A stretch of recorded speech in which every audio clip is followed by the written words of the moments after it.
ದರ್ಶನ್ ಅನ್ನೋ ಸುನಾಮಿ ಮುಂದೆ ಪ್ರಜ್ವಲ್ ಕೇಸ್ ಕೊಚ್ಕೊಂಡು ಹೊರಟೋಯ್ತು.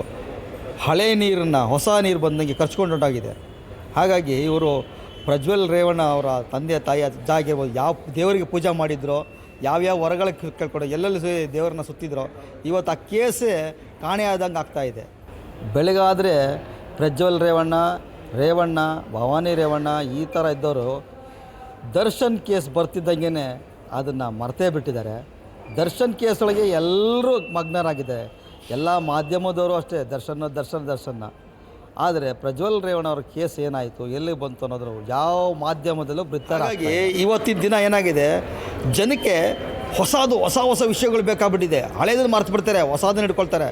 ಯಾವಾಗ ಪ್ರಜ್ವಲ್ನ ಅಂತಾರಾಷ್ಟ್ರೀಯ ಮಟ್ಟದಲ್ಲಿ ಎಲ್ಲ ಕಡೆ ಪ್ರಚಾರ ಆಯಿತು, ಅವಾಗ ಎಲ್ಲ ಪ್ರಜ್ವಲ್ ಅಂತ. ಈಗ ನೋಡ್ರೆ ಯಾವಾಗ ದರ್ಶನ್ ಕೇಸ್ ಬಂತು ಎಲ್ಲ ಮರ್ತುಬಿಟ್ರು ಪ್ರಜ್ವಲ್ನ, ಎಲ್ಲ ದರ್ಶನ ಮಾಡ್ಕೊಂಡು ಕೂತಿದ್ದಾರೆ. ಹಾಗಾಗಿ ಎಲ್ಲ ಮಾಧ್ಯಮದವರು ಪ್ರತಿದಿನ ಬೆಳಗ್ಗೆ 24 ಗಂಟೆ ಬರೀ ದರ್ಶನ ಹಾಕಿಕೊಂಡು ಹಿಂದೂ ಮುಂದೆ ಉಜ್ಜಿ ಬಿಸಾಕ್ತಾಯಿದ್ದಾರೆ. ಅದಕ್ಕೆ ಮುಖ್ಯವಾಗಿ ನಮ್ಮ ಮುಖವಾಡ ಮೀಡಿಯಾ ಏನಿದೆ, ಪ್ರತಿದಿನ ಅದೇನು ಸತ್ಯತೆಗಳ ಬಗ್ಗೆ ಪರಿಶೀಲಿಸಿ ಅದನ್ನೇ ಬಿತ್ತರಿಸ್ತೇವೆ.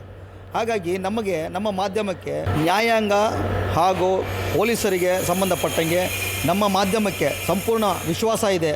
ತಪ್ಪಿತಸ್ಥರಿಗೆ ಶಿಕ್ಷೆ ಆಗುತ್ತೆ ಅಂತ ಅಂದ್ಕೊಂಡಿದ್ದೀವಿ. ಇದನ್ನು ಕಾದು ನೋಡಬೇಕಾಗಿದೆ ಜನ.